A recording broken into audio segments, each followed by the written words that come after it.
The idea of a UBI being the solution to all of our problems is the most ridiculous thing. We have a climate crisis, we have an inequality crisis, a social justice crisis. Somehow, $1,000 is going to solve all of these things.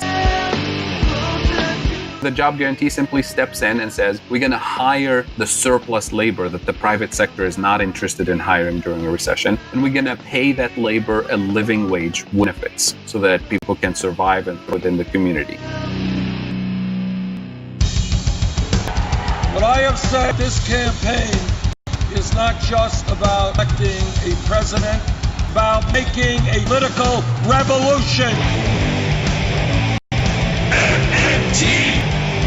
Taking from our children and borrowing from China. People are dying. Is so critical, it's worth borrowing China to pay for it. And if not, get rid of it. Stop lying!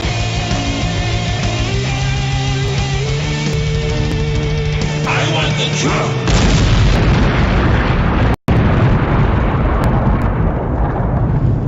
Well, let's see if we can avoid the apocalypse altogether.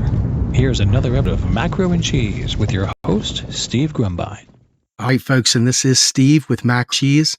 This is my first podcast since coming back from COVID-19. I had double pneumonia, viral and bacterial, acute respiratory failure still haunting me. I got to tell you, this is no joke, folks. The fog and the fatigue that come with COVID-19 are just unbelievable. And with support from hundreds of you, we've been able to put together some money to be able to help us get through the unpaid leave at work and take care of some of the medical bills. And so as I was sitting there in the hospital, all I could think about was how important a federal job guarantee would be to have right now at this particular period of time with so many people out of work, thousands and thousands, hundreds of thousands of people losing their jobs right now. We have a Congress that is more focused on impeachment and gotcha politics than making sure the common man has a job or has a roof over his head or has their bills taken care of and food. And so as I was thinking about this, I reached out to my good friend Fadhel Kaboub, who really requires no introduction, but Fadhel is one of the foremost experts on the federal job guarantee. And so I figured, let's get Fadhel in here to talk about the specifics, not just a standard job guarantee discussion, but I want you all to understand what makes this such a game changer, why this is so vital to a vibrant movement, especially a movement that wants to have revolutionary aspects to it, that holds its elected officials accountable, that actually takes the time to be able to give the stiff arm to the man and provide a living wage and living benefits. It's just such a game changer. And so I asked Fadhel to come on. And with that, I want to thank you all for your support once again and thank Fadhel. Fadhel, thank you so much for joining me today. Well, thank you, Steve, for having me. I want to start by saying welcome back. We're glad you're doing better and wishing you a full recovery, speedy recovery from this horrific virus that's affected millions of people around the world. So thank you again for having me on the show. I'll start with a plug for my friend's book, The Case for a Job Guarantee by Pavlina Cherneva. You've had Pavlina on the show several times, obviously, and the listeners are probably very familiar with her work. But that's a reference point for anybody who's new to the topic to check out the book and Pavlina's work at the Levy Institute and elsewhere.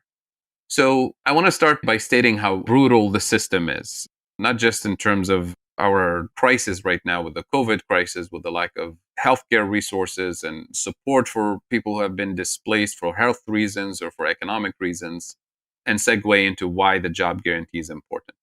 So capitalism is this brutal system that doesn't guarantee access to employment for people who are ready, willing, and able to work. The core feature of capitalism is the fact that it's driven by technological change. And by definition, technological change means we're always creating new techniques, new machinery, equipment, technology, and that new technology will always displace older technology, which means workers who are associated with an older technology, with the older skills, by definition will always be displaced. So this is the common feature of the system.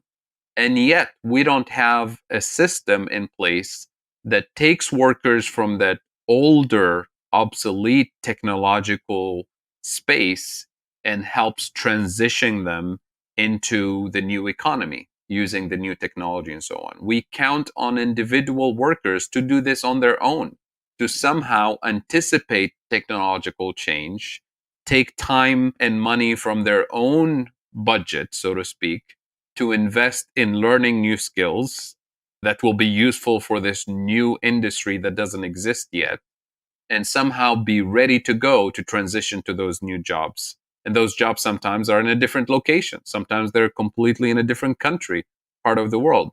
So that is the absurdity of the system, that we leave this up to individuals to struggle. And of course, in that process, not everybody makes it through that transition.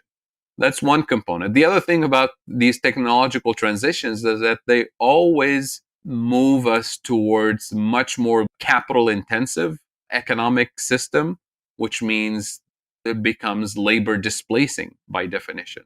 So what do we do with workers who are left behind? We have no system in place that guarantees employment. Some countries have systems in place that guarantee a basic safety net, like access to healthcare or access to unemployment benefits or social services. But that doesn't replace the need for employment, especially if people are actually mid career or still young and actually want to work, right? This is the thing, because work is something that defines who we are as individuals, that allows us to thrive as human beings. Most people are not looking just for the income. The income is part of it. Of course, it's important, but the most important thing is that sense of belonging, sense of contributing to society, connecting to the community. And from a broader social and political perspective, we all know that when people are engaged in economic activity, they're more likely to be politically active, socially aware, and contribute to their community in the broadest sense of the term. So these are kind of the obvious issues. And the literature on the job guarantee, and many of us working in this space, have been working on designing this automatic stabilizer, this job guarantee system, where anybody who's displaced from the workforce for whatever reasons is able to find a source of employment that complements what the private sector does, complements what the government, traditional government sector does, and is primarily focused on what we call the care economy, caring for people, caring for the community, caring for the elderly, for children, and caring for the planet. Because that's the most valuable work, valuable from a broader human and social perspective.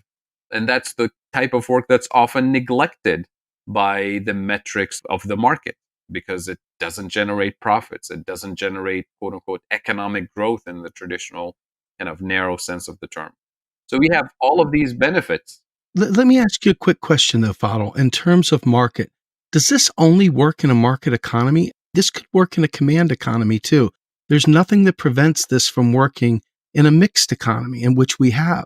What are your thoughts on that? I'm sorry to derail you there. I just wanted to get your take on that. Well, of course, you can design a job guarantee in any economic system. Command economies, obviously, you lose the freedom of choice and things like that. But mixed economies, and we can talk here about the Scandinavian model, which is actually the closest you can think of in terms of job guarantee and safety net system. Especially a country like Sweden historically had a very strong commitment to full employment. And it is a mixed economy in the sense that the government and labor have a very important political and economic role. Think of this tripod system where you have government, business, and labor unions building consensus around all major economic and social issues. So if the country enters a recession because of technological transition, because of international trade competitiveness and things like that, and the country feels like there's a major need for a technological upgrade in the private sector, and that would displace workers, you can't do that without actually having workers at the table, without having governments elected officials who represent the people be part of the conversation about what happens to those workers that will be displaced because of this technological transformation. In the US, for example, this happens without having workers on the table, sometimes with governments participating and encouraging the private sector to displace workers. So we're talking about a socio-economic and political consensus, a social contract that doesn't throw people under the bus as the economy changes over time. Could a co-op work within this space, or is it completely incompatible? Tell me more what you mean by co-op. So could a co-op environment be funded by the federal government to provide the employee ownership of those workplaces, whether they be retail, whether they be trades, whatever? Could that work as opposed to the nonprofit model? Could the opportunity to work within employee-led co-op, are they completely incompatible?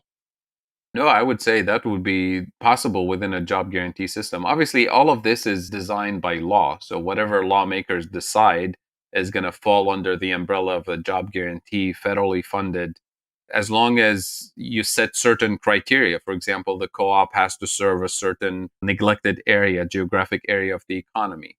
We have food deserts all over this country, right? So if co-ops are going to serve that community and serve that particular part of the system, then by all means, it needs to be supported. And that's one way to rebuild communities from within. We always talk about the role of the nonprofit sector, and that's an important component. But anything that allows us to weave a new socioeconomic fabric into neglected areas of the economy to lift people from those communities would be a huge improvement. Awesome. I know that many of the objections that we hear from people, especially on the left, is they don't want more state control. They want the freedom, they want the ownership, they want the means of production, which is clearly the socialist aim is the working class. So I guess the question becomes, if you were pitching this to the left, who has an aversion to state control to some extent, what would your message to them be? So, all the literature on the job guarantee is very clear that we're talking about federal funding for job creation at the local level. But the selection of the projects, the implementation of the projects, the hiring and firing, the training, the assessment, the auditing, all of this is done at the local level in a participatory democracy type of model: participatory budgeting, participatory planning, participatory auditing. Now, to put more details to what we mean by local and participatory, is it the local municipality? Is it the state? Is it city council officials who make these decisions? That remains to be defined, and that's defined by legislation.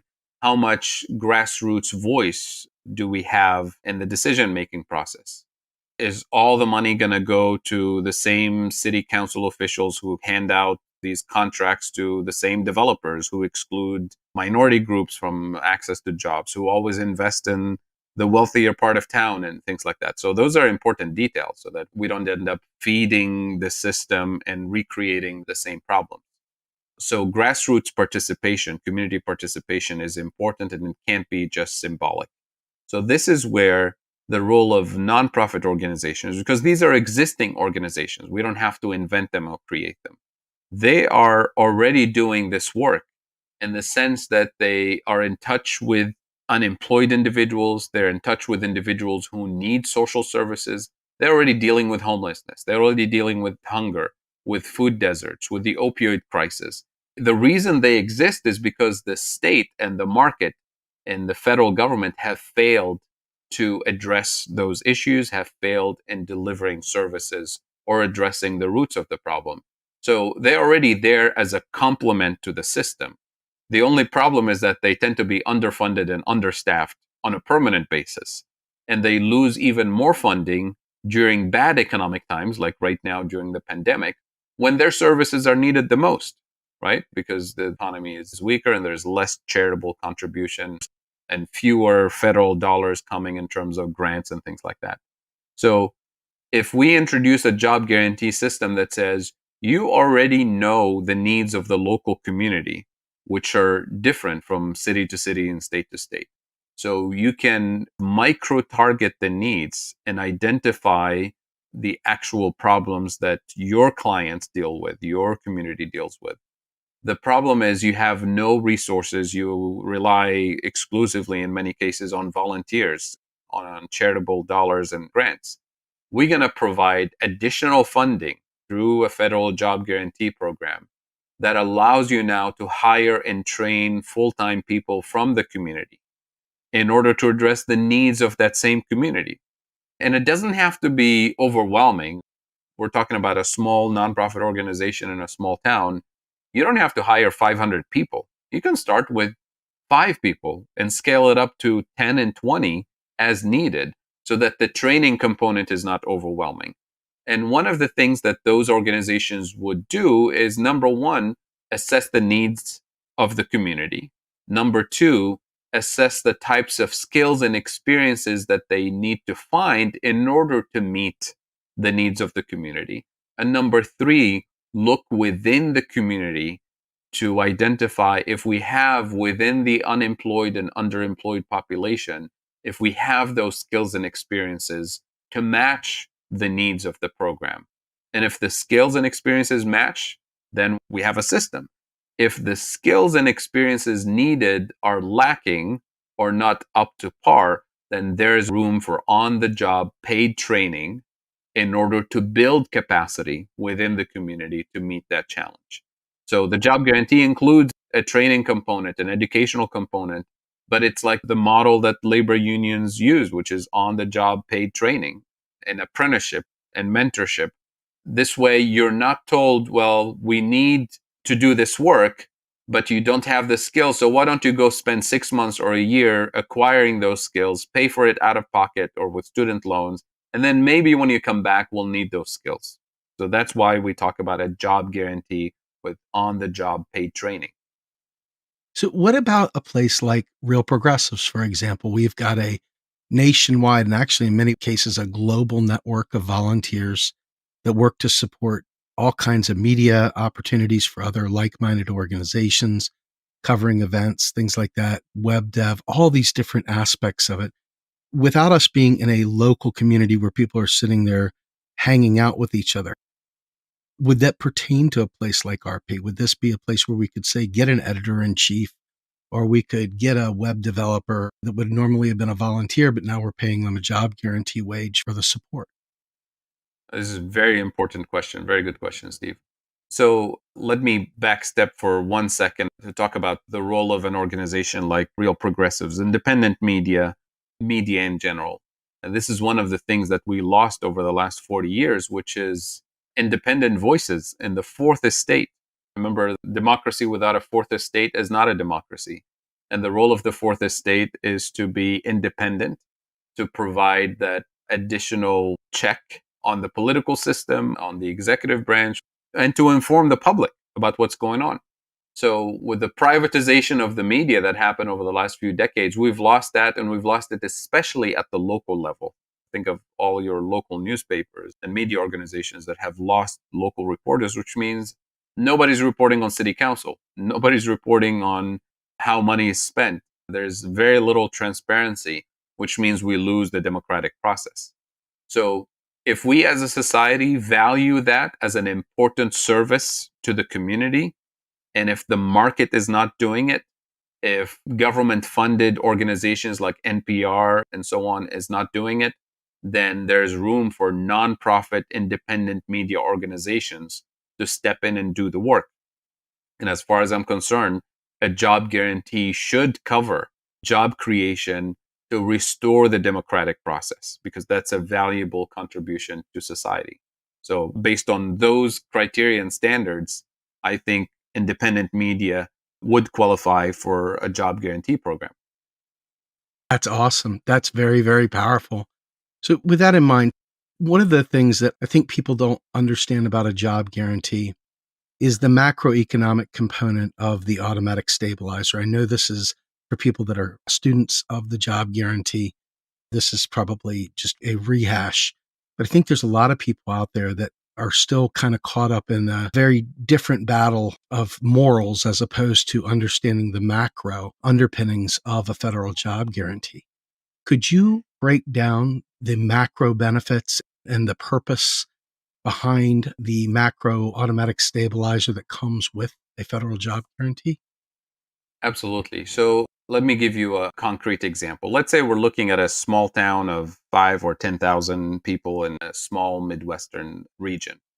And let's look at it from a chamber of commerce perspective. There's a network of businesses, restaurants, a grocery store, and entertainment services in that particular town. And then all of a sudden, the economy enters into recession, national, global recession, which means many of the residents who live in that town have lost their jobs, have lost their income. And now this means that they're spending less in the local economy. They're not going out to restaurants. They're not getting more entertainment or clothing or transportation or cleaning services or whatever the local community network of businesses are providing. So now, because people lost their jobs because of a national recession, the local economy, all of a sudden, you have fewer customers walking through the door and buying stuff, which means businesses are losing revenue. And if I'm a restaurant owner and I'm losing 20, 30% of my business and revenue, then I'm going to lay off some of my employees. I'm going to have to cut costs, right? So now we're feeding that recession with more unemployment. And the longer this goes, the deeper we get into the crisis. And of course, this is a nationwide problem. What does the job guarantee do in this situation? The job guarantee steps in immediately and guarantees employment to anybody within that community who is ready, willing, and able to work at a living wage with benefits, and we can be as generous as we want with the benefits package and so on. Which means you immediately, on day one of what would have been a severe recession, you put a backstop to the whole process by underwriting people's income. Instead of going from a full-time job income to zero, you're going now into a guaranteed basis where everybody can continue going out to a restaurant, can continue sending their kids to the summer camp, can continue buying from local retail services, which means as a business owner, I'm not losing 30% of my business. Maybe I'll lose, 3 to 5% or whatever it is. But in general, because people have a guaranteed income and a guaranteed access to a job during a recession, they know that they can continue spending more or less at the same standard, at the same level. And that's a very important stabilizer for the system because it stops a recession from turning into a deep crisis immediately. And it feeds positive expectations because business expectations are extremely important in investment decisions. So if we're talking about a business that was planning to expand, again, I'm a restaurant owner and I'm a great chef and I've been successful over the last 5 or 10 years. And now it's time to open a second restaurant in the other part of town. And that involves a massive financial commitment. They have to rent the place and renovate it and bring all the professional equipment, expensive equipment that I need for the kitchen and train employees and so on. So making that decision sometimes involves getting a loan from a bank for $200,000 to renovate the place and buy all the equipment and so on. I'm going to think twice before committing to a $200,000 loan because that could ruin my business if I can't really generate the revenues to make it happen. So what if I'm in the process of getting the loan? I just got the loan. I started renovating the thing. I'm on the hook for a lot of monthly payments now. And then all of a sudden a recession hits and I open up and that restaurant is not successful. And my older restaurant is not successful either. So now how do I make the monthly payments? This is a serious problem, which means if I live in a world where I know there is a job guarantee, which means members of my community, even if there is a recession, even if they lose their job, they're still going to be able to come and eat lunch at my restaurant or have dinner or birthday parties at my restaurant, then I can sleep better at night knowing that I can commit to that investment. I can commit to hiring contractors, which creates jobs in the community. I can commit to hiring staff and hiring a new chef to serve in that new restaurant. So that's how, when you kill that negative expectation, that pessimism about the future that doesn't let me sleep at night, then I can commit to job creation and economic development. But you take the job guarantee out of the picture, and all of a sudden I'm on the hook and I'm not going to take that risk, which means I'm not creating those jobs for the contractors, for the delivery people, for the cleaning staff, for the waiters, for the new chef and sous chef that I'm hiring, and so on. That's why it's a stabilizer. And it guarantees that we build communities from within without having to live with the threat of a recession, of a crisis, of unemployment. Would it be inappropriate to look at this through the stock flow consistent modeling and understanding the flows in and out of the state versus the Fed versus trade imbalances? I know we don't typically track this at the state level, but if you think about it, the sectoral balances approach here, it makes the case for that automatic stabilizer with the job guarantee if you just look at flows. Can you expand on that, or is that just a dead end? Oh, it's a good question, but I'll try to keep it kind of macro and simple in a sense. So if the private sector is shrinking in terms of economic activity and the federal government steps in to fund, for example, a job guarantee, then the federal government is running a larger deficit. And that spending is going to the private sector, right? So it's like, as the private sector is shrinking its economic activity, the government sector, the federal government sector, is stepping in to fill the gap. And that's something that the MMT analysis typically shows all the time. But in this context, think of that additional deficit that the government is introducing is spending dollars where it's needed the most. In other words, instead of the federal government handing out tax cuts to Wall Street or oil companies, in this case, that deficit is going to the bottom of the income scale, or what would have been the bottom of the income scale if we don't have a job guarantee. And as a result, you're setting that minimum floor for the economy, and you're supporting the private sector directly.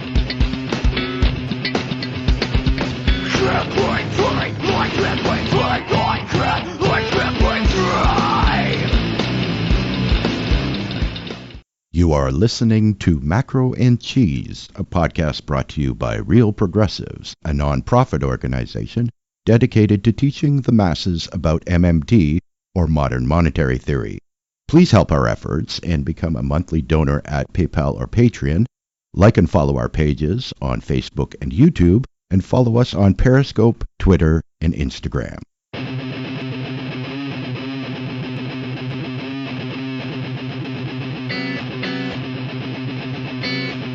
My tolerance, trying my patience, and never want to see me. It's another way, and I'm tired of the lies you tell me. Lies you tell me.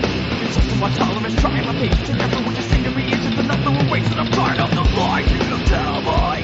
Lies you tell me.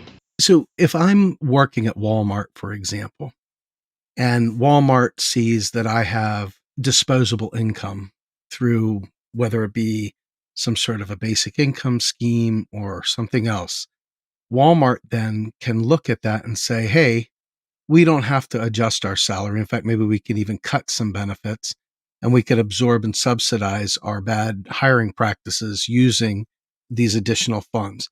I know this is more micro than macro, but my question is, how does that play into the job guarantee macro perspective? That girding away of predatory hiring practices and subsidization of shit wages? So that is a very good question, Steve. It brings into focus the idea that a job guarantee is not a silver bullet to solve all of our structural problems. So in the example you mentioned, if the federal government, for example, guarantees support for lower income families in terms of having access to food stamps, having access to childcare, having access to subsidized healthcare, or whatever you want to call it, that prompts a private business to say to their lowest income workers, well, now the government is paying for part of your rent and part of your food and part of your health. I don't really need to give you a raise because you're doing fine, right? I'll just give you the minimum wage and you get all the other subsidies from the government and you'll be fine. That would not be obviously ideal. We want to raise the standards, but also we want to make sure that businesses are not taking advantage of this. So, yes, we want universal healthcare. Yes, we want universal childcare and so on. But we need to raise the minimum wage. We need to have the wage be a living wage, to have minimum standards for workers in the private sector. To expand on this idea a little bit and to bring it into, I guess, a hot topic that many people have been debating over the last few years, what if the federal government provides a universal basic income? Not social services, not rent support and child support and things like that, but really a basic income, $1,000 a month for everybody. And now back to your example about somebody working at Walmart. Now all of a sudden they get $1,000 a month. Will Walmart increase their wage? Will Walmart provide any additional benefits?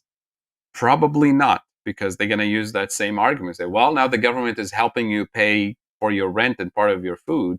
So I'm going to even lower your wage to a minimum wage as opposed to a living wage. And I think this goes beyond Walmart. I think Walmart is kind of a small piece of the puzzle here. This is really about the Uberization of the economy. It's about the gig economy.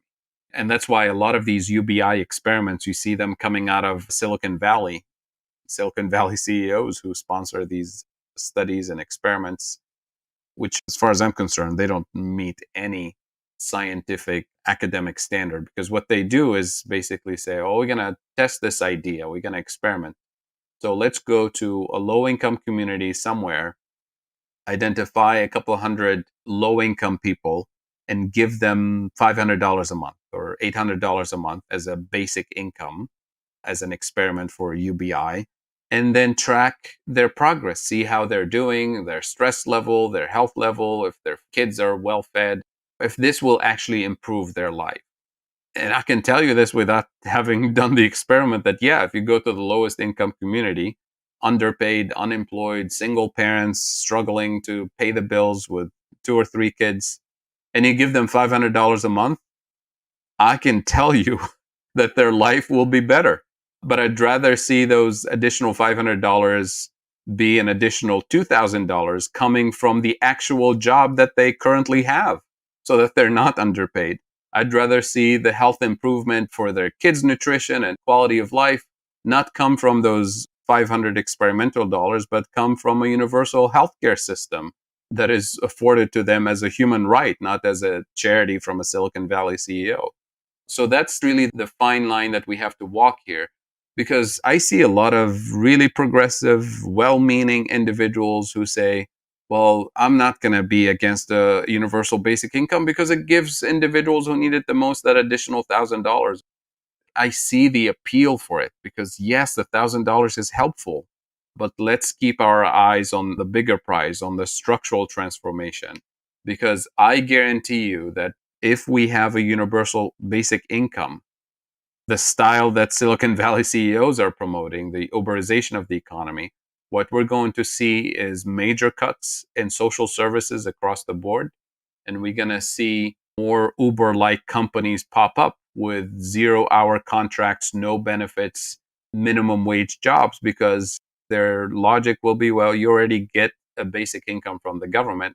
So your rent is kind of covered. Some of your food is already covered, but you're not independent. You're not thriving. So you have to hustle for work in the gig economy. And we're here to serve. We'll give you flexible hours. We'll give you your own schedule and that kind of thing. I think that's a very dangerous thing for us to move in that direction. And if you don't mind taking this a bit further, the idea of a UBI being the solution to all of our problems is the most ridiculous thing I see in the public discourse in the last few years. We have a climate crisis. We have an inequality crisis, a social justice crisis. Somehow $1,000 a month is going to solve all of these things. Like, the planet is on fire. People want to work. We have technology to do the hard work to decarbonize the economy. And somehow the solution to all that is $1,000 a month for everybody. That is just absurd. It's ridiculous. Let me take that a step further, though. One of the big things that I have railed on, especially on this Pavlina says status quo UBI, is, quite frankly, the price anchor. Okay. They're not guaranteeing you anything. They're giving you money. So there's nothing to guarantee that, let's say they give you $600 a month, but the vaccine is $601. Okay. There's nothing there preventing gouging and stuff. There's no price controls. There's no price anchor. There's no nothing.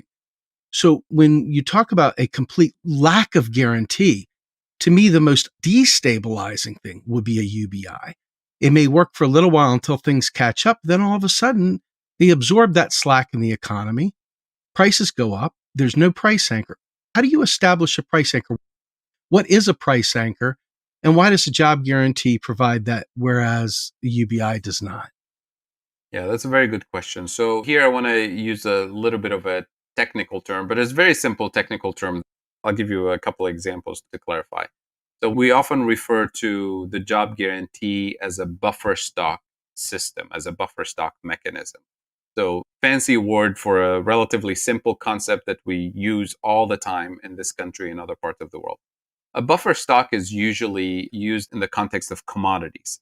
So we look at key commodities in the system that are critical for price stability, like food items like corn, wheat, if you are in Brazil, coffee, key commodities, and say, well, it's important for the price of this commodity to stay stable. Think of corn or wheat, for example, as just basic things here in the US.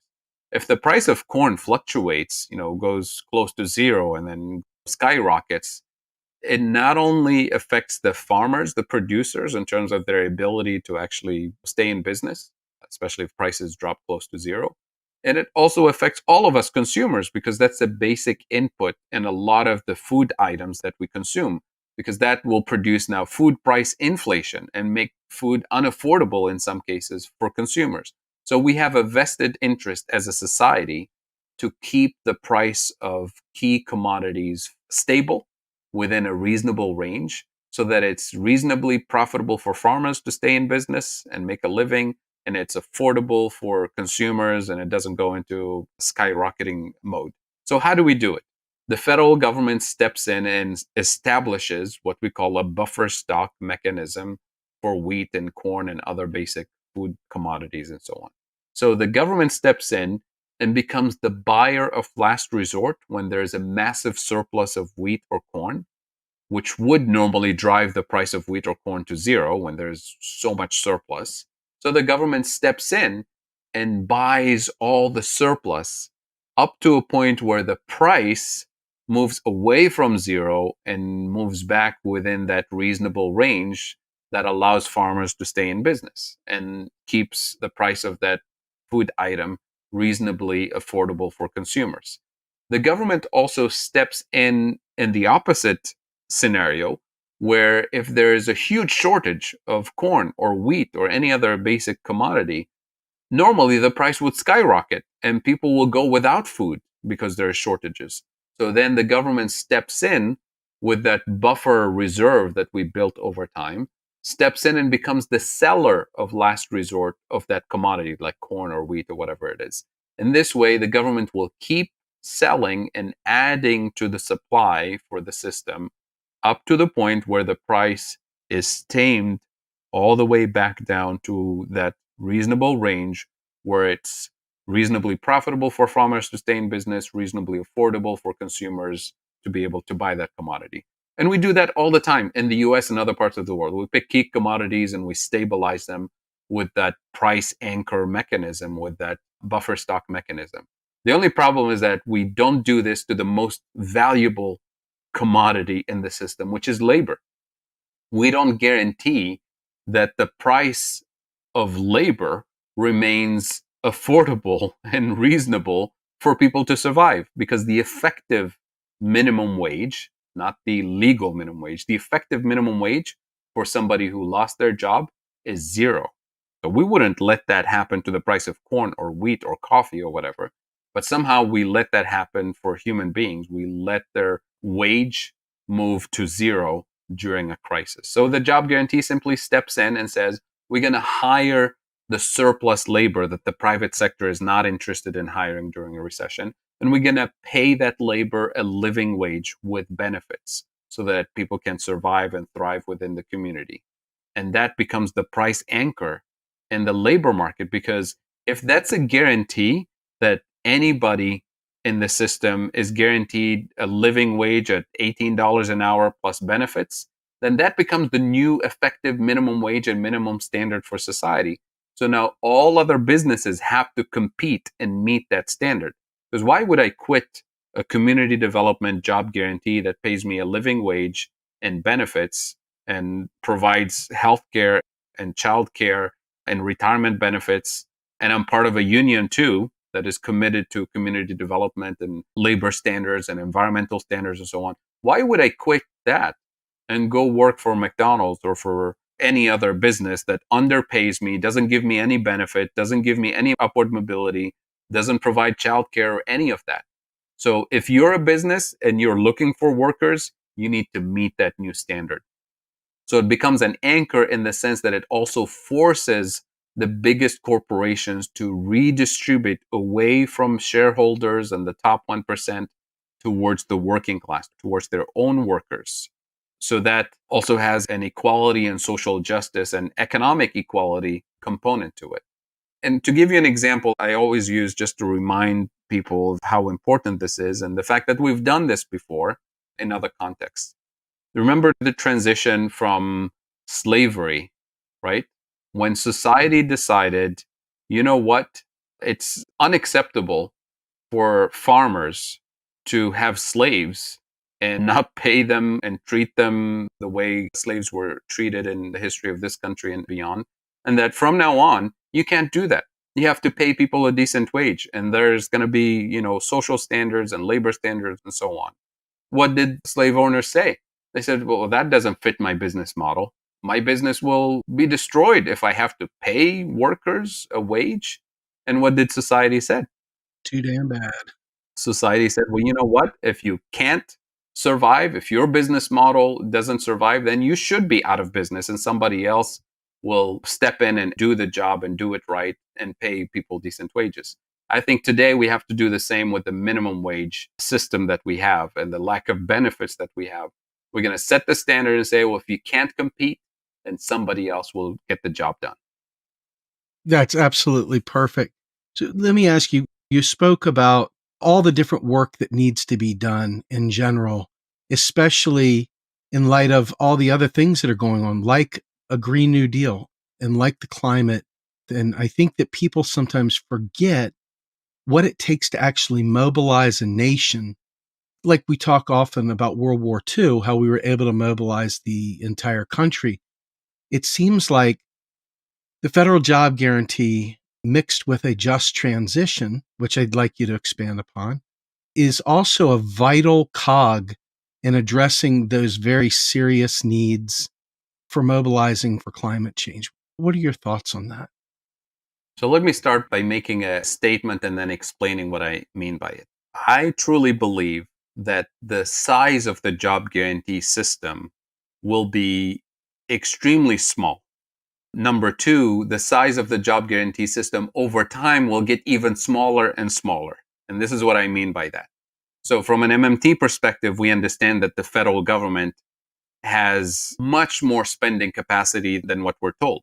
And we've been advocating for a Green New Deal to address the climate crisis, to address the socioeconomic exclusion crisis, the inequality crisis, and so on.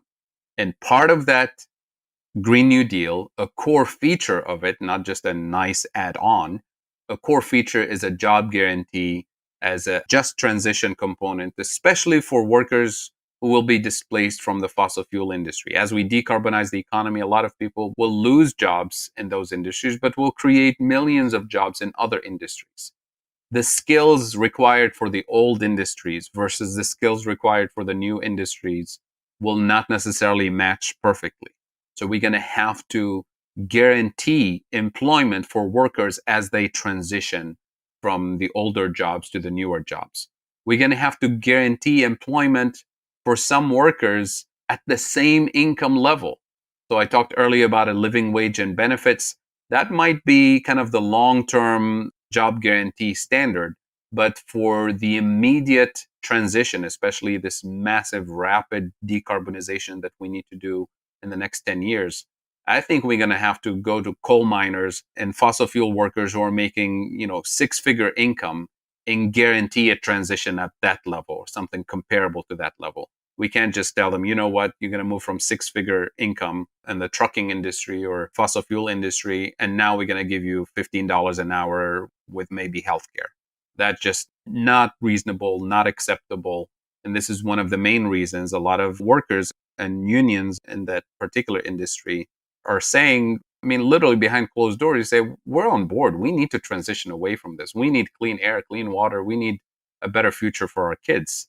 But come on, you want me to give up a six-figure income and take a minimum wage job, and you call that just transition? Of course it's not. It's an insult to anybody. So we need to be serious about this rapid just transition, not just empty promises and words, but it has to be a guarantee, at least for a particular category of workers, that guarantees that same level of income and guarantees on-the-job paid training so that they can transition to similar level of income beyond the job guarantee. When I said that I believe that the size of the job guarantee will be relatively small and will get smaller in the long run, this is what I mean. I mean that if the federal government of the United States has much larger spending capacity than what we're told, then this is what we need to put in place. Number one, universal basic services. That is fully funding the educational system, healthcare system, guaranteeing the basic human rights. And that in and of itself will absorb millions of people over time into these industries, into those jobs, and will pay them not a basic income, not a job guarantee minimum wage or living wage income, but pay them at scale, right? If we're fully staffing educational services at current pay scale with benefits, then we're not talking about minimum wage and slightly above minimum wage jobs. We're talking about actual salaries for staff and long-term positions with retirement benefits and so on. So that's going to be the thing that's going to absorb most of the employment moving forward. The second layer in an MMT-informed world is going to be the job guarantee, which means people who couldn't find employment, don't have the skills, don't have the experience, for whatever structural reason, we guarantee employment and community development in the care economy with on-the-job paid training and educational benefits and training benefits, so that over time, those individuals will acquire skills, will acquire experience, and will acquire educational and vocational training skills that will actually allow them to transition back into higher paying, either mainline government jobs or private sector jobs, which means the size of that job guarantee component over time will shrink because people will transition upwards as opposed to remaining permanently in that category. It's a permanent safety net. It's a permanent buffer, but the individuals in it, if we design this the right way with the actual benefits and the actual incentives and the broader ecosystem of support, then we will guarantee that the job guarantee component will actually move people out and up quickly, relatively quickly. And then the third layer underneath the job guarantee would be guaranteeing a generous income support for people who can't work. Remember, the job guarantee is for people who want to work but can't find employment. So people who can't work for health reasons or whatever reasons, we guarantee those universal services that everybody gets no matter what, plus a generous income support to allow them to live independently with dignity and so on. So that's why I believe that an MMT-informed Green New Deal transition will actually be the major absorber of jobs and will be the major stimulator for private sector jobs in the greener and more sustainable economy, because this will be a major boost to private sector job creation too. It's not all going to be government employment. So that's how I see it moving forward. No, that's fantastic. So let me ask you this final question. It's kind of a big deal to me. So the idea here is of universal basic needs and the idea of expanded Social Security. So we've got two things at play here. Number one, Social Security is a system that's already in place that can be used to provide a basic income for those who fit the qualifications that you laid out so well previously. But the idea of universal basic needs, the government shields the regular person from the ebbs and flows of the business cycle on the other side of this. The regular person just simply gets the services, whether it be healthcare, whether it be shelter, whether it be food to alleviate food insecurity, whether that be school lunches, whatever the program is, whatever those things are, those are real services. The costs may rise or fall in the back end, but the government would be the buffer between the people and those services. So I guess what I'm saying is that the UBI scheme is typically leaving you wide open for gouging. There's nothing there to prevent it, but in a universal basic services model, which is counter to many of those Silicon Valley folks who would like to do away with the social safety net and say, here's your money, go run with it. Talk to me a little bit about the concept of universal basic services and even the viability of expanding Social Security to take on that BI role. Yeah, you're absolutely right. When the government provides universal basic services, it does shield individuals from the abusive pricing behavior of key corporations and the health insurance industry and the food industry and the energy industry and so on. But that doesn't mean also we should just let the government absorb and be passive in that relationship. That also means that the government has actually a huge bargaining position to tax and regulate and influence the pricing behavior of those corporations. Even though the government is paying for it, it doesn't mean that we as a society should just let those corporations abuse the fact that the government is willing to pay whatever they're going to charge. On the social security thing, absolutely. We already have a basic income system in place. It's just very stingy and it's very exclusive and it can be much more generous. And part of the reason is because we live in this world with the belief that the social security system is going broke, that the Social Security Administration and its trust fund needs to collect more tax revenues in order to serve the retirees and the elderly, or we're going to have to cut benefits to retirees, which goes completely against the reason why the Social Security system was created in the first place, which is to allow people to live and thrive in dignity in their elderly days. So MMT unpacks that and turns it on its head by saying, well, the federal government can actually afford much more generous Social Security benefits. And that would be the place for that generous income support that I talked about earlier, is to expand the Social Security benefits beyond the current constraints that we have. So again, universal basic services not only provide the services needed by the public, but also shields us from the abuse and the fluctuations of the market system. And we have the logistical administrative infrastructure for it that can be expanded in a matter of weeks, literally. That's absolutely amazing.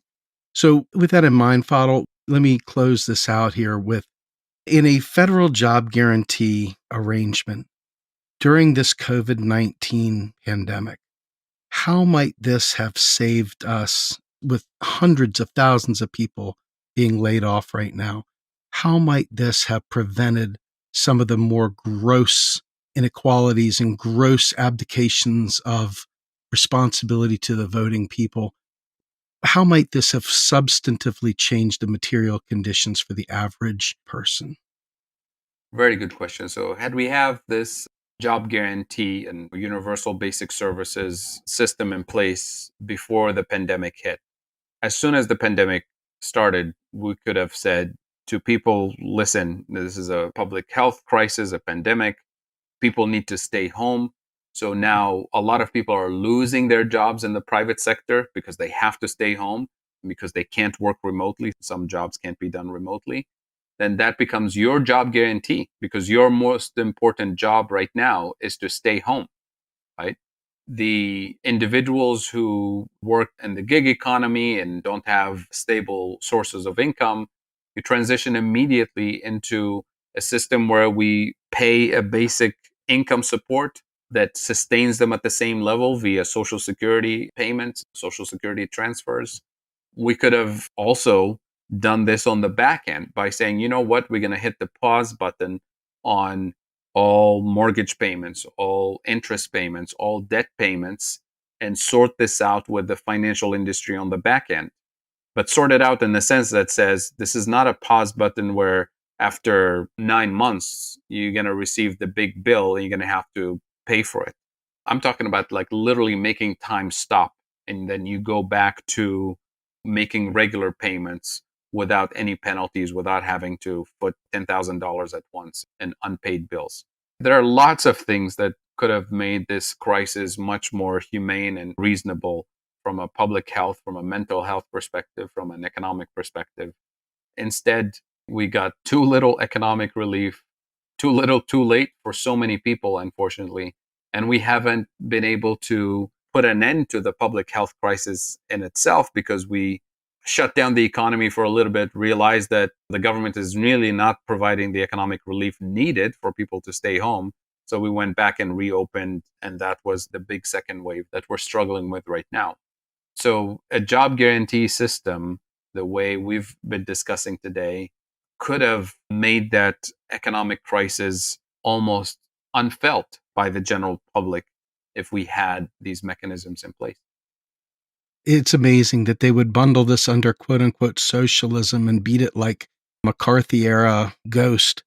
This is the kind of stuff that in order for us to prevent widespread class warfare in terms of what you see, the Capitol siege, you see all these people that are voiceless, the poor, the working class, misguided, horribly wrong, whatever, but desperate. And it's a shame because these underlying things get lost in the headlines of the day. But the fact is that we're all striving for shelter. We're all striving for a life of balance with food security and health care. And we're not looking to starve and we're not looking to be desperate.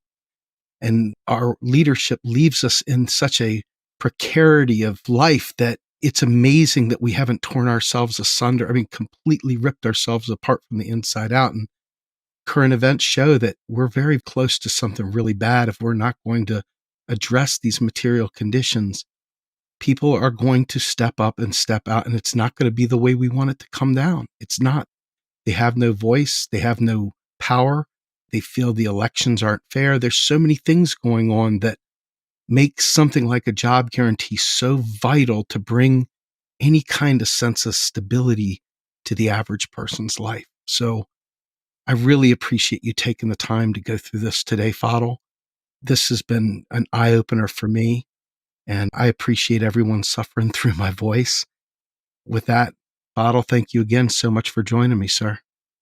Thank you again for having me. It's always a pleasure, and it's good to have you back. And thank you again for all the work you're doing on this front, even in these personal conditions where your health is on the line as we speak, and yet you're so committed to delivering this message, educating the general public, and to emphasize what you just said a few minutes ago. The tragedy of all of this is that this is all unnecessary pain. Yes. That we actually have the resources, financial and productive resources, to make everybody's life better. And I think this is what this podcast is about. This is what Real Progressives is about. It's about delivering the message that all of this pain and austerity is unnecessary. Couldn't have said it better myself. Thank you so much, Fadhel. Folks, with that, Steve Grumbine, Fadhel Kaboub, Macro and Cheese, we're out of here.